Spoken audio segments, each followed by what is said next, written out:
Coming up on the Sarc Fighter podcast. She started looking at me and then she goes, "There's something wrong with your neck."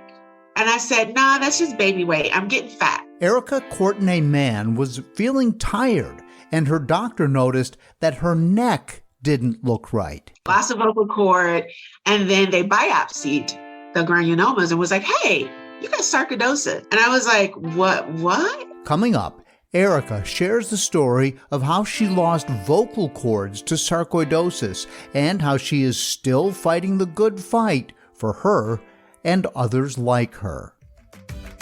This is the Sarc Fighter podcast, living with sarcoidosis and other rare diseases.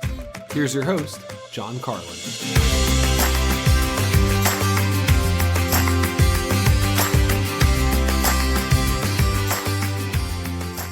Hi guys, I'm your host, John Carlin. I do this podcast to offer fellow Sarc fighters hope and to help you connect with other Sarc patients to hear their stories, understand how sarcoidosis affects their lives, and hopefully gives you a chance to understand what you're up against and what you need to overcome, whether it's the disease or the effects of the medicine or both. And sometimes it's kind of hard to decide which is worse. In just a few minutes, we'll be hearing from Sarc fighter Erica Courtenay-Mann, who, like most of us, was really caught off guard when she was diagnosed. But so far, she is the first one I've interviewed who's lost her vocal cords to Sarc. Not all of them, but some of them. She still speaks very well, and to listen to her, you would not know. But wow, that's scary, especially, honestly, to me, for somebody who speaks for a living. So we're going to talk about that. Before I get to the interview today, though, a couple of notes, and you're going to enjoy, Erica, when that part of the program comes up today. But I want to let you know that I've returned to the elimination diet, which is something that basically you take dairy and gluten and sugar out of your diet and anything else that is kind of known as a potential inflammatory agent. And when you remove those things, it doesn't leave you with a whole lot left to eat. So I've been eating a lot of grilled chicken or chicken that's been fried in certain oils like extra virgin olive oil with just salt and pepper on it, a lot of salads. When you say no dairy, that means no eggs, and I'll talk a little bit more about eggs in just a second. But I did this last year, and it's something that dietitian, nutritionist Lindsay Norenberg from Nourished by Lindsay, that you've heard me mention many times, and she's been a guest on the podcast. She's helping me once again and, sort of holding me accountable. So I'm going through this the same as I did last year. It's giving me, a couple of benefits. Number one, it helps your body reset. So I feel like I went through this, and we know from research that it resets your gut biome. So basically the types of bacteria that live in your gut, your stomach, your intestines, that, there's always all kinds of bacteria, and you want them to be in the optimized percentages of what's best for your body. And I don't want to get into an area I don't understand too much, so I'm going to keep this very broad. But the elimination diet, if nothing else, for me, helps my body get those percentages back where they're supposed to be. Does that make sense? So last year when I did it, I felt like the whole year, even though I slipped slowly throughout the course of the year and did my best to eat well, I knew a lot more about eating better. It allowed me to make good choices when I could or when I could resist. I will tell you, by the fourth quarter of last year, so start thinking around Thanksgiving and Christmas, forget it. It was game over. I was back to eating pretty much everything I wanted, desserts, yada, yada, yada. And it was not good. So, I'm doing it again. And the other benefit from this, which I didn't see coming last year, but was very pleased, is that I lost a lot of weight while I was on the diet. I lost about 20 pounds. And so far, after 3+ weeks, I've lost 10 pounds. So I'll take that. And most of it is like belly fat, which is yay, because who wants extra belly fat? So my clothes are fitting better, that type of thing. So last year it did well. I had a great year health-wise, Sarc-wise. Didn't have any flare-ups, knock on wood. And there's a bunch of different things I can attribute that to: medications and exercise and eating well and making healthy choices. But I had a good year. I did not have a bad year sarcoidosis-wise. I didn't have a great deal of fatigue, especially as the year went on. You guys know that I'm a big bicyclist. I was able to really get out there and aggressively ride my bike. I am working with a personal fitness strength trainer right now, and I'm able to do everything he wants me to do in terms of core fitness and just getting some strength back. And, so I've been able to battle through all of those things. And I think all of those things help, but I think you start with your diet. And so basically, I found out when talking to Lindsay, I was going to Chipotle and getting a salad, but I was putting beans and rice in my salad. And she was like, tisk, tisk, John, you're not supposed to have beans and rice. I'm like, well, I can't just eat the lettuce. And she said, well, do that if you have to, but just be super careful. Okay. And if you do this properly, what you slowly do, most people who do the elimination diet do it for the gut reset, but also then you start to slowly add foods back and find out what makes you feel crummy. And I know that when I eat pizza, I feel crummy. And think about that. That's dairy, that's grease, that's pepperoni, which has all that processed food in it. There's crust, which is full of gluten, and it's absolutely delicious. I love pizza, but I know when I eat pizza that I'm going to feel awful. Well, a couple of weeks ago, I was about a week and a half into the elimination diet, and my wife and I met another couple. We're good friends.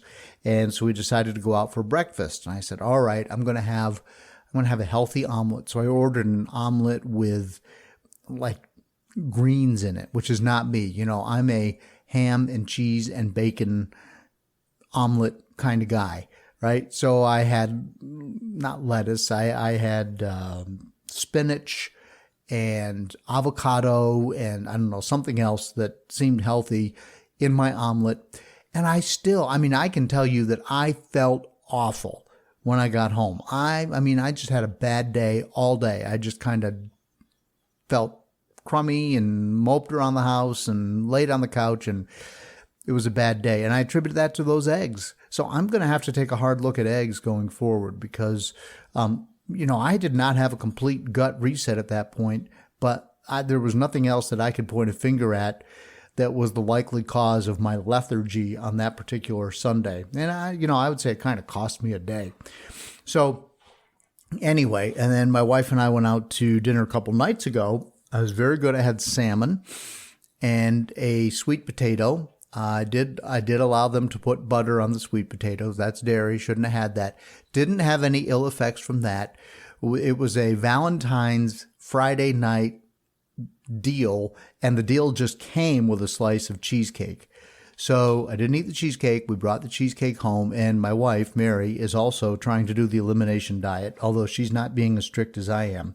But we didn't touch the cheesecake. This morning, right before I started recording, and I'm recording on February 13th, right before I started recording, she came in and she looked at me with this sheepish grin on her face. She said, I just had a bite of the cheesecake and it was so good. And I was like, don't even tell me. Don't even tell me. And now all I can think about is the cheesecake. I will not go and eat the cheesecake. Now, but today, again, being February 13th, and this is 2022, is the day of the Super Bowl. And after I finish recording, I'm going to a Super Bowl party at a friend's house, and of course there will be all of this food, and Super Bowl food is notoriously bad and actually notoriously good tasting. If I could go to a restaurant and just order Super Bowl food, anybody will tell you who knows me, like I could live on the appetizers, okay? I don't need the main course. Just bring me the appetizers. Bring me a plate of gooey nachos covered with everything from the kitchen, and I will be the happiest camper you ever saw. I would just soon have that as anything. And that's kind of what Super Bowl food is. But the hostess, I said, I might not come to the party because I can't resist the temptation. And she said, I will make a chili that I know what your parameters are, and it's going to be 95% okay. So maybe some ground beef. I doubt that it will, and these people eat very healthy because that's how they live their lives. I don't know if it'll be grass-fed, but I would prefer that it be grass-fed ground beef.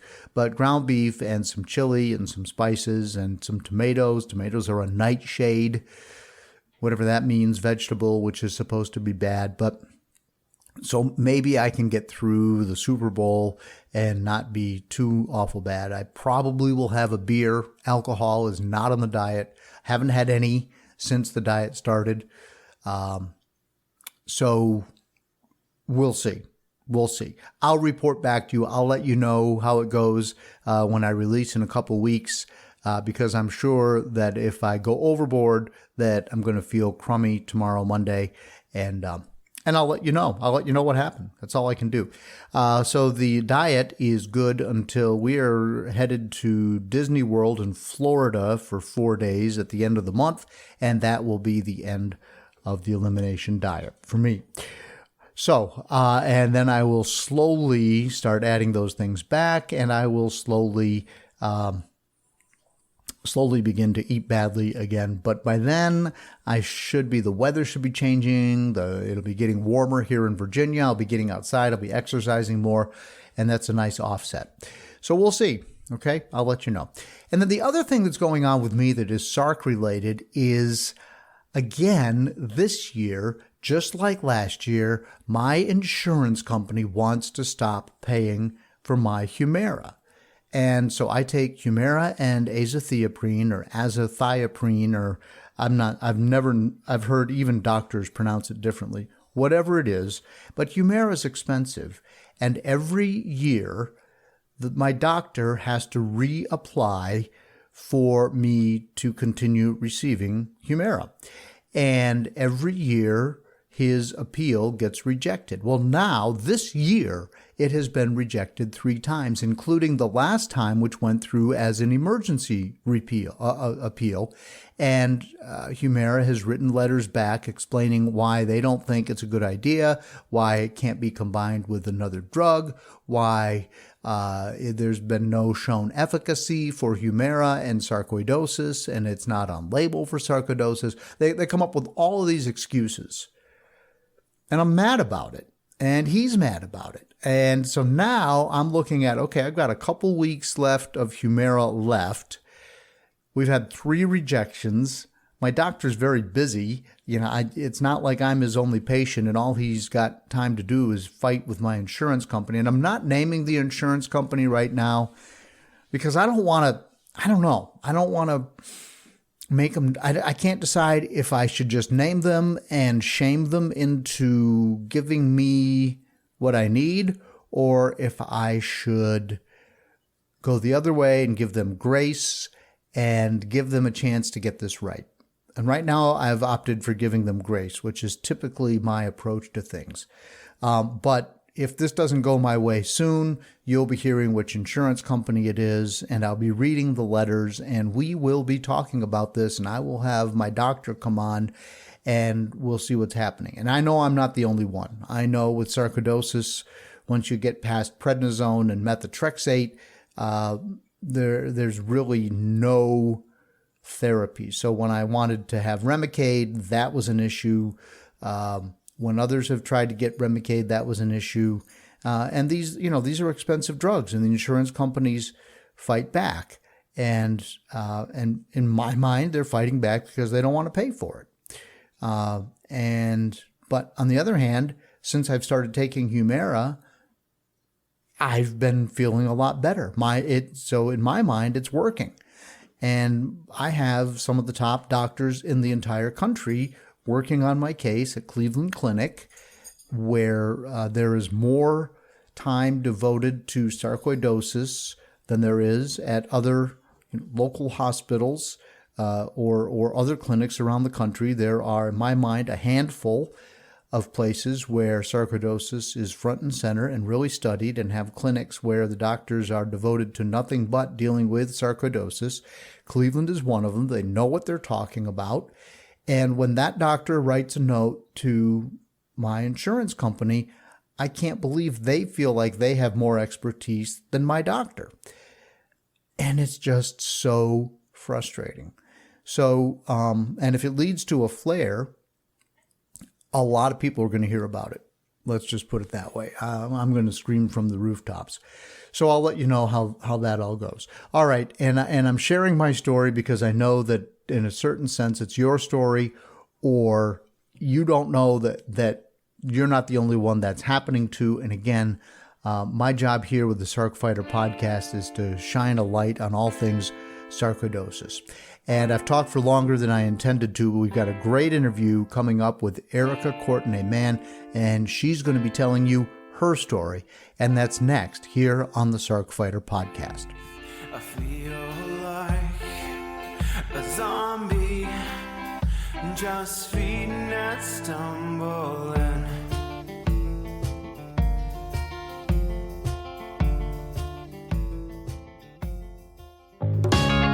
Hi, I hope you're enjoying the Sarc Fighter podcast.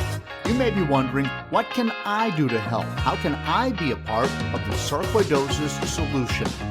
It's simple. Make a donation to KISS, Kick In to Stop Sarcoidosis. 100% of the money goes to the Foundation for Sarcoidosis Research. Look for a link in the show notes of the Sarc Fighter podcast. Welcome back to the Sarc Fighter podcast. Joining me now is Erica Courtenay-Mann, fellow Sarc Fighter. Erica, thank you for joining me. Oh, happy to be here. Thank you for having me. You live in Chicago, right? I am originally from Chicago, but I am now in Hookham territory in Houston, Texas. Oh, you're in Houston. Okay, but you're from Chicago. Got it. Okay. Yeah. Well, the weather's got to be much better in Houston this time of year. We're in January, right? Yeah, it's a little better. I'm complaining. I shouldn't, because Chicago just got a whole bunch of snow. But it's cold down here. I don't like it. What do you consider cold? For Houston, 50s and 40s, that's cold. Yeah, that's not fair. Yeah, I know. I moved Right? down to get warm weather all the time. There you go. So tell me about your case of sarcoidosis. When did you first start feeling like something wasn't right? So I went to the doctor and I kept going, I'm tired. And she's like, okay, well, you have a toddler. And I'm like, yeah, and a husband and a house and a job. And I'm really, really tired. And then 2 months later, I appeared back in her office and went, I'm really tired. Like, I'm tired. And she's like, yeah, this is the second time you've come here. And I said, yeah, I'm tired. And she's like, oh, you need to exercise some more. You need to get busy. And I'm like, yeah, I don't have any energy for that. So I went back after that. And I was in tears. And I said, I'm really, really tired. And I don't know what's wrong. And at that point, she was like, all bets are off. We gotta do something about this, because she started looking at me, and then she goes, there's something wrong with your neck. And I said, nah, that's just baby weight. I'm getting fat. And she goes, no, I don't think your neck is supposed to be that big. And I was like, I'm big boned. It's fine. I'm tired. And so she sent me to a specialist, an ENT specialist, and they looked down my throat and they were like, hey, there's these things growing in your throat. In your throat? And I don't think yes. So they were granulomas. But they didn't know it was sarcoidosis at the time, right? So they're like, yeah, we got to get these out of there. And then I went back for another scope, and they were like, you lost one of your vocal cords. The granuloma was sitting on my vocal cord. And I'm like, yeah, just slice me up and get this stuff up, anything of it. And by the time I went for my surgery, my 2 granulomas turned into 6 granulomas. And at that point, they were like, something's going on, like something's very, very wrong. So they took out 5.5 because there was one that was so big, it was like near veins and they couldn't get rid of all. They were like, we're just going to watch it. Loss of vocal cord. And then they biopsied the granulomas and was like, hey, you got sarcoidosis. And I was like, what? Are you speaking English? I was like, what is this? And it was just, that was my introduction into living with sarcoidosis. It started in my larynx. So, wow. You're the first yeah. person. I've never heard of one of those cases before. Yeah, it's pretty rare to get it in your larynx. Yeah. And I thought, okay, so 2 months, maybe 3 months after they removed it, it moved down to my lungs. And I was like, this thing is on the move? Like, this guy has skates? Like, what's going on? So they were like, hey, we got to watch.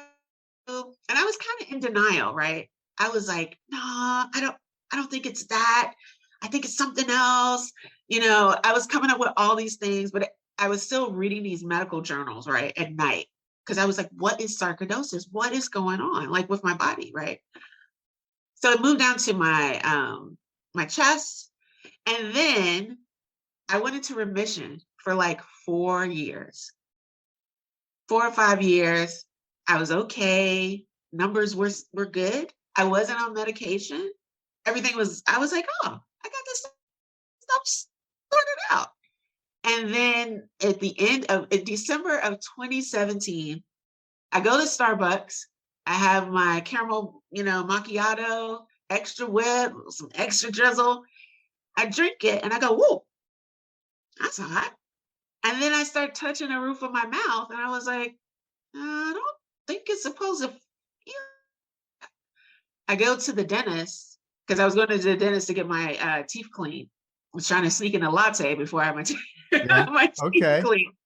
I go and my dentist, who works with sarcoidosis patients, he goes, yeah, you're not getting your teeth cleaned today. And I was like, what are you talking about? And he's like, your sarc is back and it's on the roof of your mouth and we're going to have to biopsy to make sure. And I'm like, hold up a minute. I've been good. Like, this can't be happening. And yeah, when they biopsied it, it was sarcoidosis. So I have sarcoidosis. I have larynx, lungs, and oral. 3-card Monty. Yes. Wow. So are you taking prednisone right now as we're speaking? No. So I had once they realized like this thing is moving fast, they put me on prednisone, weaned me off, and then I went on. So I am on azathioprine daily. So am I. Yeah. So am I. But it doesn't I don't have any side effects from it, so let it roll, It doesn't. right? Yeah. And you know what? At first I was really scared. I'm totally gonna admit that.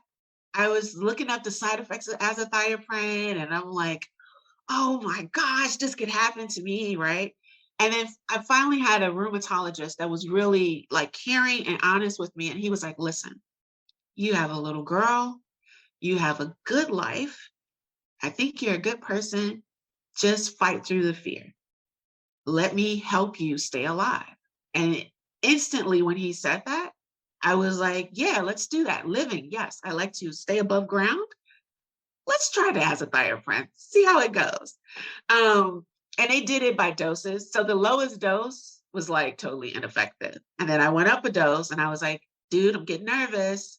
And he's like, remember, staying alive. And I was like, oh yeah, that's the mantra. Staying alive. Now I'm on azathioprine and now I'm an advocate trying to help other people have positive outcomes with sarcoidosis. Yeah. So you are also an advocate. And so people who are listening to this, and if they feel like, wow, that's somebody I can talk to, they can reach out to you and you'll sort of help guide them through whatever it is they're dealing with, right? Yeah, I'm happy to help people. I want people to know that it's not a death sentence, right? If you ask for help, you engage in your treatments and if you connect to the sarcoidosis community through like FSR, you can get to a place where it's not as scary and you might have better health outcomes than you would if you just go it alone. That's really the message I want to get to people. Is like, you don't have to do this alone. There you go. All right. Awesome. So, so you work, right? Yes. Okay. What do you do? I am an accountant. Okay. Okay. So are a bookkeeping or what kind of accounting do you do? I am the person you would call to translate a journal entry into like SAP, Oracle. So I'm like the computer nerd that like speaks the computer language, and then I go talk to the accountants who don't want to use a computer. Okay. Now I'm married to an accountant, so I'm just gonna go because I've heard every accountant joke there is out there. But I'm talking to you, and you are wearing these big bold glasses, and you obviously have a huge personality, and you're a ton of fun. Come on, accountant, really? Yes, my mother, when I went to university, my mother was like, "You're going to be an accountant. You have an unnatural love for numbers."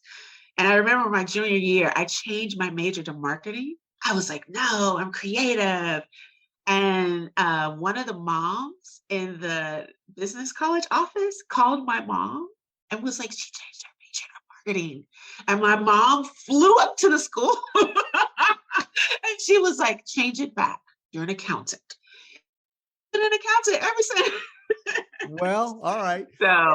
So well, you'll just have to put your creativity to work helping sarcoidosis patients. How's that? yes, I have a really creative side, and I am definitely putting those skills to work, talking to people, just working with different people to just say, "Hey, you got to learn more about this disease, and people can help you." And that's why I'm just so happy to be on the Women of Color patient advocacy, because I feel like this is me giving back to all of the medical professionals, the nurses, the doctors, and all the good things that I've gotten from FSR. It's a way for me to give back. Yeah, yeah. And that's so we've already done a podcast on the Women of Color Committee, and we'll be working on another project with FSR, which will appear as a podcast. But I just want to touch on that because there's an exercise that you can do where you everybody starts out with a score of 18, and then you do something, and it's along these lines. So, and I don't know if you've seen it or not, but if you live in a food desert, subtract 1. If you don't have insurance, subtract 1. If you are a woman, subtract 1. If you're a minority, subtract 1. If you're LGBTQ, subtract 1, and you go down. And so you start out with 18. And then when you look at the group that typically, unfortunately, has the lowest score at the end, it's African-American women. It is. We're 3 times more likely to get sarcoidosis than white women, white men, and 2 times as likely to get more sarcoidosis more than African-American men. So yeah, we did not win the lottery. Yeah, you're more likely to get it and less likely to be able to access treatment. So it's a double-edged sword. It is. There's barriers and higher rates of hospitalization and mortality, right? Mm-hmm. And so, it becomes really scary when you're first diagnosed. And I think that's why FSR is such a great organization, because they're trying to help, the people who feel like they can't access help or access, treatment and get around those barriers. They're really a bridge between the sarcoidosis patient that wants good health outcomes and the resources they need to get good health outcomes. Right. Yeah. And, and so there are naysayers out there who say, well, we can't be focusing our efforts on one particular group of people. And really what I see happening is that is a group of people that needs help because they've got some hurdles to get over. But you and I are taking the exact same medicine. I'm a white That's male, right. you're a black female. We're both taking azathioprine, right? Right. So, Yeah. so whatever turns out to help you is probably going to help me and all the rest of the people who might be listening right now who suffer from Yeah. sarcoidosis. And it So doesn't matter, if you get it in your throat, or if you get it in your lungs or on your kidney, you still take prednisone. It doesn't seem to matter where it shows up. We're all taking the same drugs to control it. Exactly. But I always believe that we're connected, right? I think all of us, and in this type of situation, when you help the people that need it the most, everybody that needs to help will ultimately benefit. And that's, I think, what the message that we really want to point out, this group of people, everybody is going to benefit. And we just have to convince people hey, we're all in this together. So. Right. Now, you had to convince your family to kind of get on board with what you had going on. And that was one of the things I wanted to talk about with you. They said, oh, you got Bernie Mac's disease. That's what they called it? Yeah. Yeah, because a lot of people about sarcoidosis. And Bernie Mac was he's a beloved character, comedian, but he's a Chicago, just gem, right? He embodies everything that, Chicagoans love. And so when he passed away, it touched a lot of people. Well, I had two aunts who knew Bernie Mac. He was famous. He used to work these odd jobs. And my aunt used to talk about how he was telling jokes when he used to bag groceries. So she knew him back when. Really back when. Right. So when he passed away, I don't think people really knew what sarcoidosis was. And so they just kind of, married the two. They were like, Bernie Mac has sarcoidosis. I'm just going to call it Bernie Mac's disease. And I'm like, yeah, okay. But this is really, really kind of scary. And there's it has different forms and it affects a lot of people. So when I was talking to my family, when I originally got diagnosed, I was like, hey, I have sarcoidosis and I don't really know what this is. And they're like, yeah, you got Bernie Mac's disease. And I'm like, yeah, he's dead. Don't say that. It was just really kind of that thing. And I kept talking about it. So that's what I kind of did for myself, is that I kept talking to my family about it. When it came back in 2017, I was like, hey, my sarcoidosis is back. I'm no longer in remission. And then I started explaining to them, this is how it affects me. I'm fatigued. I even made a call tree so that my family knew, hey, when I send out this group text, that means that I've kind of hit a wall and I need, my support system or someone to help. And so as I started talking about it more and more, they started really embracing the fact hey, you have a, rare disease and it affects you 3 different places. And it affects how I parent, how I co-parent, work, what I can do. So once I heard them say that when I went home for Christmas, how's your sarcoidosis? I just was like, I've moved the needle. This is amazing. Because they said sarcoidosis instead of Bernie Mac, and they're willing to talk about it, right? That's one of the hard things for people. If you're surrounded by folks who don't want to talk about it or just pretend it doesn't exist, it's just, you just can't. And I think I talked about it enough that I have a family member who had the same symptoms, and they finally went to go see if they had sarcoidosis. And they were given a diagnosis. So I feel like that they got diagnosed earlier than they would have if they just alone. And so, they did have sarcoidosis? Yes. Wow. Yeah. What were their symptoms?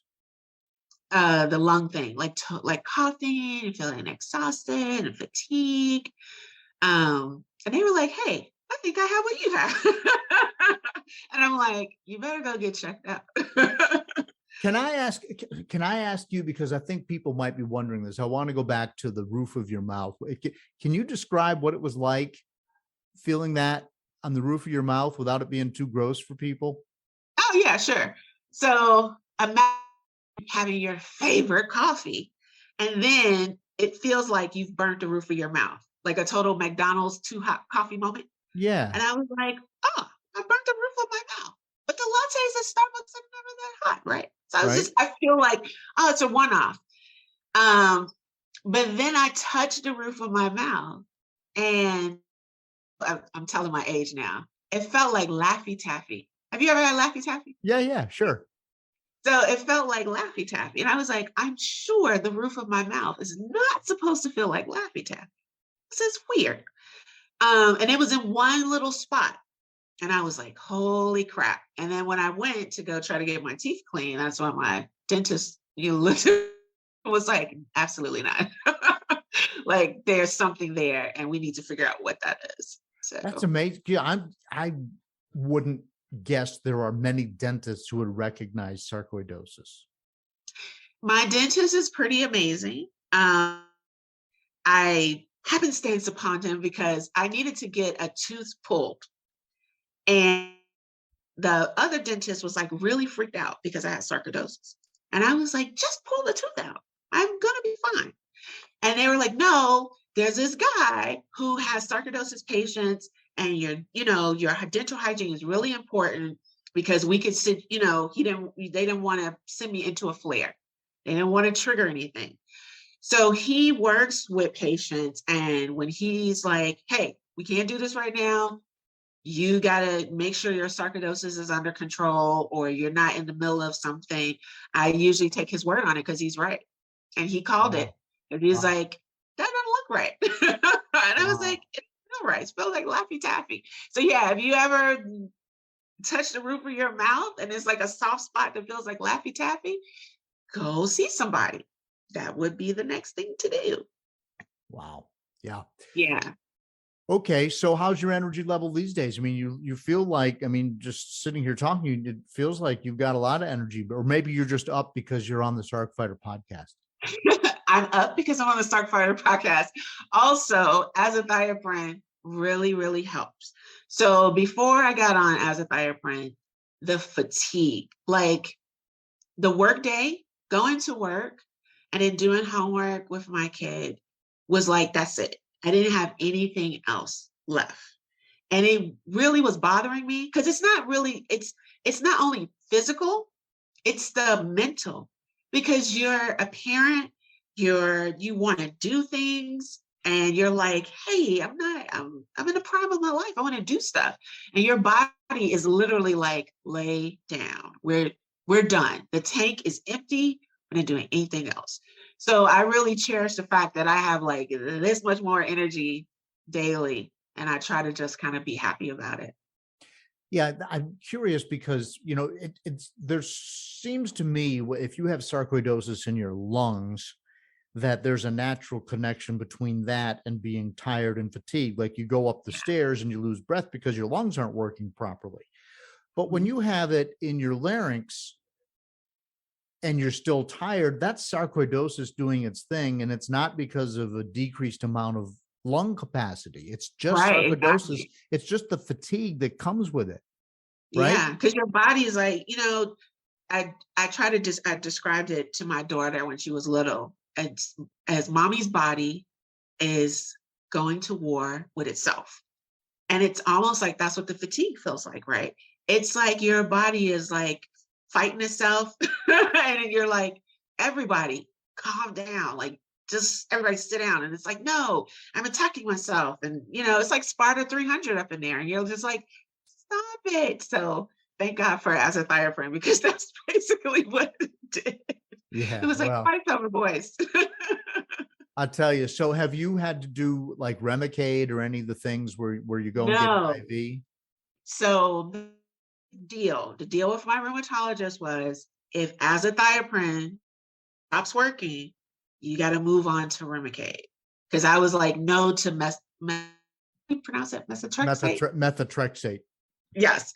So I was kind of like a big no to that. I was like, nah, I didn't think I could survive it. I really think that was going to be a body blow to me. Like my body was just going to be like, nah.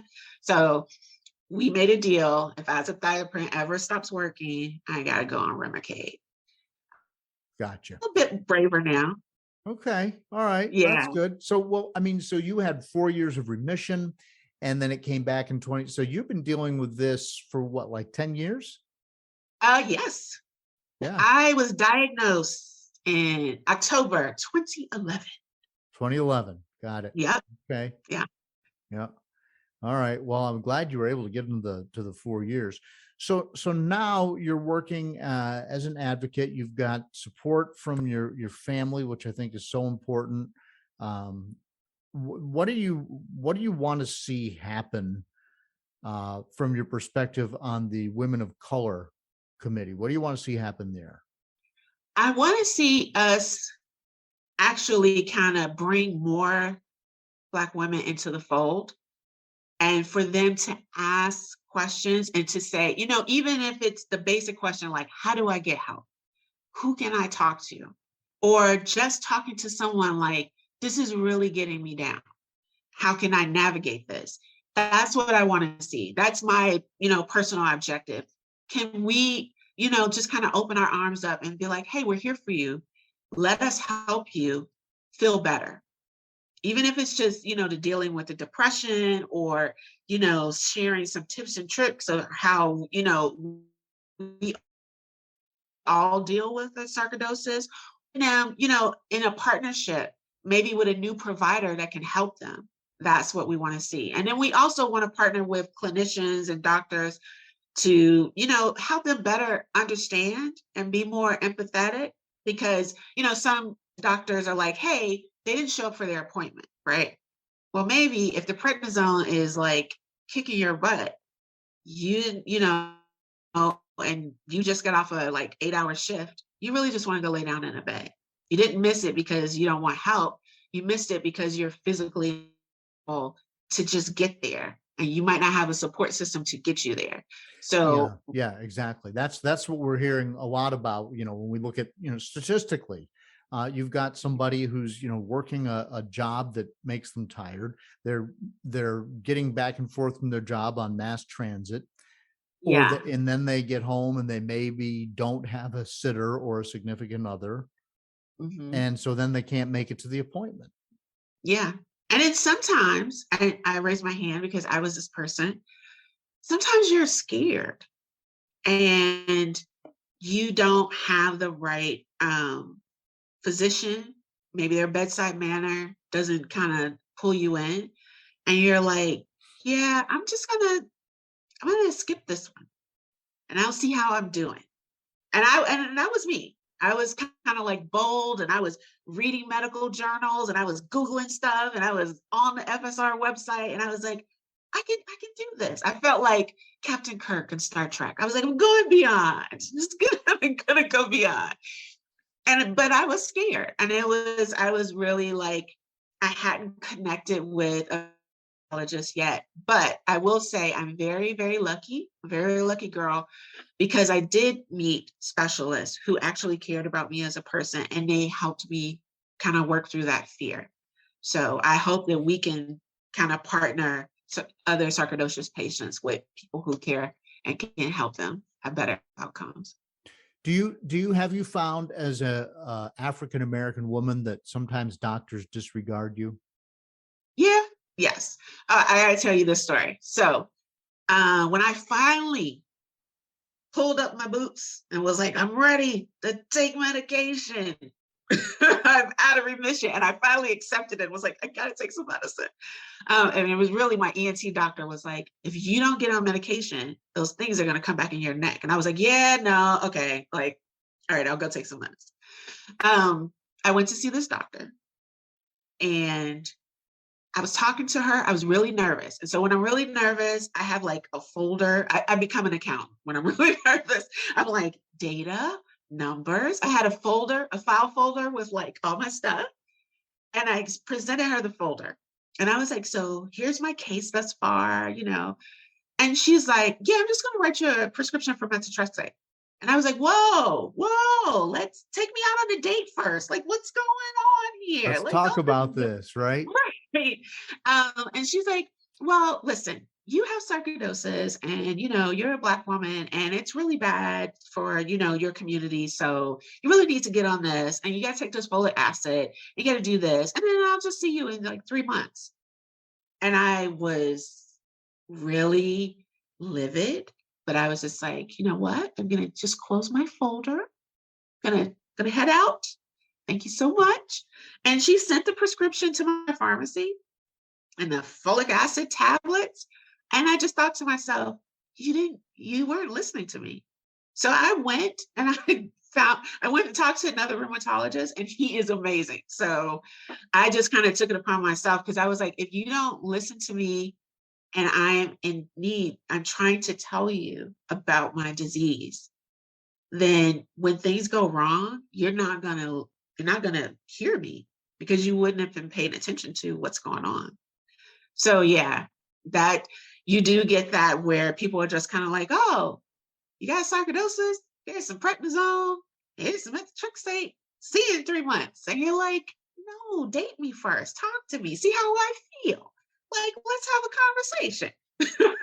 Yeah, I'm a person, and you sit in those rooms, right? And then, so, Yes. you go in the waiting room and then you go sit in the individual room and then they come Yeah. walking in. Sometimes they know your name, sometimes they don't. Sometimes they get on the computer, sometimes they don't. Right. Usually mine have gotten on the computer and I'm like, I'm sitting right here. Let's just talk, just let me tell you how I'm feeling. Let me tell you what my concerns are. Let me see if I'm inventing stuff in my brain or if I really do feel it. Am I really this tired? Do I really need to nap every time I pass the couch? Or am I just convincing myself that I get a free ride now? I just want someone to talk to, right? Right. Yeah.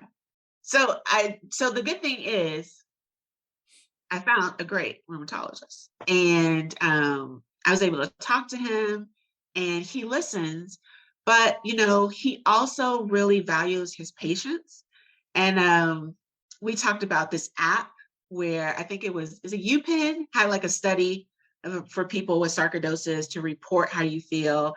And I like whipped out the app and I was like, here's my data thus far. And he was like, oh, that's cool. You're a data person. Okay. And so he kind of talks to me in that way because he realized like, okay, let's talk about, probability. Let's talk about the data. Let's talk about your last labs. Let's look at your numbers. And so we've had like a wonderful, wonderful, relationship. And I feel really cared for as a patient.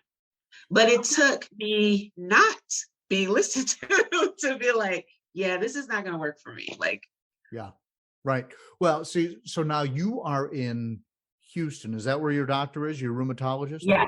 Uh-huh. Okay. So you're in a big major metro area, the third or fourth largest metro area in the country. Yeah. Right now. Yeah. So you have rheumatologists from which to choose. Yes. Where I live and where a lot of the people that have been on the show live, they have a hard time finding rheumatologists. Really? Or yeah. Or like you have an ENT because you had it in your throat, right? Right. And then your dentist is involved and you probably have a pulmonologist. Do you not? Because I got a pulmonologist. Yeah, right? I got a pulmonologist. but your lead person is the rheumatologist. Yes. Right. And it wasn't always like that. So I had to coming in, like I grew up really poor in Chicago, right? You went to the doctor when it was like life-threatening, right? Or you had a cold for like 9 months. So I was just kind of used to powering through like, I'm a former athlete, I'm a mom, I can do this. And so it went from my PCP to getting an ENT to getting a pulmonologist, as it goes to a rheumatologist. And then I had to find a dentist. Like I didn't even know all these people knew about sarcoidosis. But the one thing I did realize when I started kind of galvanizing my Avengers, I was like, okay, we're going to form Voltron and we're going to keep me alive and make me feel better. So just recently I had to have a surgery and I had to get clearance, right? My surgeon was like, you got to talk to your rheumatologist. I'm not touching you unless your sarcoidosis is like under control. And so I literally just wrote like a to all my doctors. I was like, hey, your girl's having surgery. We got to form Voltron. All the Avengers get together, weigh in on this. I need clearance. And that's what happens because I realize that, I have a team. And I want other people to realize like, hey, these people are part of your team. And if you think of yourself as like a mission or, your body as like this kind of company we got to keep together, then you look at them in a different way. You look at them as a partnership, like we're in this together. So, help me. And I will, be communicative. I will be engaging. But that's what, I expect of them. Mm-hmm. We're on a journey together. Right. What kind of athlete were you? And I was a dancer for a very, very long time. You cut out on me. I'm sorry. You were what and then a dancer? Oh, I ran track. I did the hurdles, long jump, and high jump. Wow. Yes. Wow. In college? In high school. In college, I did country, and in college, I did 4 years of dance. So, nice. Yeah. Yeah. Well, that's, I've talked to a number of athletes who've had sarcoidosis or just really super active people. And it just seems more unfair to take away, because that's a person's way of life. Right. Yeah. And it seems like it seems like a large percentage of people who have sarcoidosis. So I was a marathon runner, so maybe I'm just tuned into it. Oh, wow. Oh my goodness. But now I can't run, And do you get mad? Because I get mad. Yeah. I get mad because I will like hear some music and I want to jam out in the kitchen and I'll start. And then, and then it's like 2 minutes into it, my lungs are like, stop what you're doing. This is not what we planned today. Please stop. And I will get mad, like, come on, lungs. I'm trying to have a dance party here. So yeah, sometimes I get I get mad. So how do we get more doctors to be like the doctor that listens to you? I think we need to expose them to what it's like for their patients, because they're just looking at some of them are just looking at their patients as a chart or as, a kind of like notch on a calendar. And I really think if they just kind of listen to, patients and listen to your podcast, partnered with FSR, they would actually hear how everyday life is not, it's not a bed of roses, right? The littlest thing becomes the hardest thing. And that's what we need help with so that we can have a good quality of life, because they took an oath. It's supposed to help their patients have a better quality of life or good outcomes. And I think if they really, really listen, they will be able to kind of make that leap to realize like they are dealing with a person. And you can't do a one size fit all for sarcoidosis, because it's like, it's a shapeshifter. It presents differently in everybody. You got it. So do you hear from many people in your role as an advocate? Have you kind of picked up that ball and run with it? Are they discovering you? I am hearing more about it. If you can believe this or not, the first 4 years I had sarcoidosis, in my system, I only talked to one other person that had sarcoidosis. And I was like, I know damn well there's some other people that got sarcoidosis. They're not saying anything. And when I became an advocate, like after I came out of remission, that's when I started really making connections. And now I had a young lady come up to me at work because I put up the Ignore No More poster in the coffee break area. And she actually asked me a question. She was like, do you have sarcoidosis? I'm like, yeah. Do you want to talk about sarcoidosis? I was like, I don't want to talk about numbers right now by the coffee machine, but I can talk about sarcoidosis. So yes, I'm getting people to ask more questions. And I think that's really cool. Yeah. Well, congratulations on that. And then now your women's group, the African-American women's group, you guys you haven't been around that long. So maybe a couple of meetings. Yeah. We're fairly new, but we have hit the ground running. And then we have a big campaign coming up in February for Black History Month. Yeah. So we're going to definitely get the word out. Yeah. You think it's going to work? I know it's going to work. Where there's an Erica, there's a way. Oh, I like that. Where there's an Erica, there's a way. Wow. No, I think it's really going to work because we've done a lot of good, like kind of groundswell, just getting the conversation started. And with FSR backing us, it's a great partnership and we're going to do a lot of good work. Good deal. Anything else you want to say, Erica? I would like to say to anybody that's listening to your podcast, keep listening to the podcast because it's really good. You are not alone, and sarcoidosis is not a death sentence. I promise you. So, very good. All right. Thank you so much. Oh, thank you very much. I'm happy you had me on. I feel like a zombie, just feeding and stumbling. So thanks to Erica. Thank you to the Women of Color Committee for all of their work. Remember, this is not exclusionary. It's not that FSR is only helping women of color. Let's look at it this way. You're running FSR, all right? Or you're a doctor advising FSR. It's all the people there, all the experts that are the foundation for sarcoidosis research.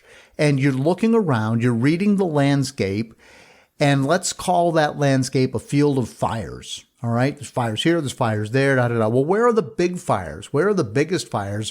Where's the biggest danger? Where is that fire closer to burning down a house, as opposed to just burning up some trees? Where do we need to go protect a house or a garage or a neighborhood or something like that, like a forest fire out west? And let's go attack that with vigor. And the women of color stand out because of all the issues that we've discussed, more likely to get it, less likely to be able to seek treatment. That's where that fire is really encroaching on a group of people. And the foundation is saying, we got to go protect that group right now. That's the emergency. Among a bunch of emergencies, that's the biggest emergency. But as I pointed out in the interview, Erica and I are both taking azathioprine, right? So we come from different socioeconomic backgrounds. She's a black woman. I'm a white male. I have neurosarc. She's got sarcoidosis on her vocal cords. But the doctors are giving us the same treatment. So any advancement that's going to help her is probably going to help me, or people like me, or people like you. And so the fact is that together we will all get there, okay? And so don't feel like you are being excluded because Erica and her group, which are studying this and putting their cases forward, are getting a bit of attention right now. That's okay. That's important. That's where the fire is about to encroach on a large group of people. That's the neighborhood, and we've got to protect that neighborhood right now so the fire doesn't burn down all those houses. Okay? I hope that's a good way of looking at it, and I appreciate Erica and the committee's work. So together, people, we will get there. All right? We are all in this fight together, and we will get there. All right? Remember, the official Sarc Fighter song is called Zombie by Mark Steyer and his band, the White Hot Lizards. You can hear Mark's story, the story behind the lyrics, in episode 12. Occasionally, I play the entire song for you at the end of an episode, and I did that at the end of episode 41. You might want to go back and listen because he is singing our song. He really is, and I think you will, if you listen to those lyrics, it's going to make sense to you. I call this the Sarc Fighter podcast because I'm fighting Sarc, so are you, whether you're a caregiver, a patient, a researcher. This is where we all gather. A lot of people tell me they feel like they're all alone, and I want to let you know that there is a reason for hope. I release this podcast every other Monday. And as I'm speaking today, once again, my trusty dog Dougal, my boxer, is curled up on the chair here in my office/studio.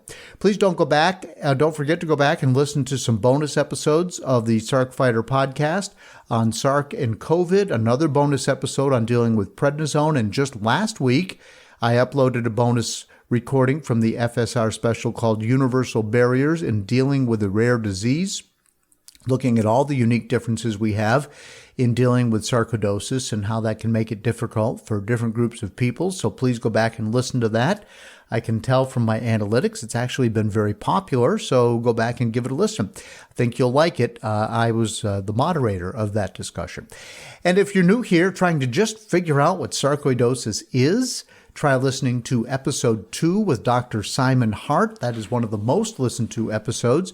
If you want to know my deal, go back. My story is episode 1, how it crept up on me and took a long time for me to become diagnosed. And also the backstory to the founding of the Foundation for Sarcoidosis Research is episode 11 with Andrea and Redding Wilson, who sat down at their kitchen table 20-some years ago, 21 now, I guess, and said, we need to start a foundation. And Andrea is a fellow Sarc fighter, and she shares her story along with her husband, Redding. So that is a great episode to go back and listen to. Please send me an email in the show notes, carlinagency@gmail.com. Follow the Sarc Fighter on Instagram and on Facebook. On Instagram, it's the Sarc Fighter with the word "the" in front of Sarc Fighter. On Facebook, just do a search for Sarc Fighter and you'll get it. I appreciate your interest in this podcast. It helps me reach more people and grow the show if you share it on your social media. And if you like it, just tell one person in your space. I've had a number of physicians come on and say their patients come in and tell them about the podcast. And that lets me know that we're reaching the right people. Please give the show a nice review on Apple Podcasts or wherever you download your podcasts. Thanks again to Erica Courtenay-Mann for joining me here today. And let's hope that all of her hard work and outreach continues to make the world better for those of us fighting sarcoidosis. And having said that, until next time, keep fighting.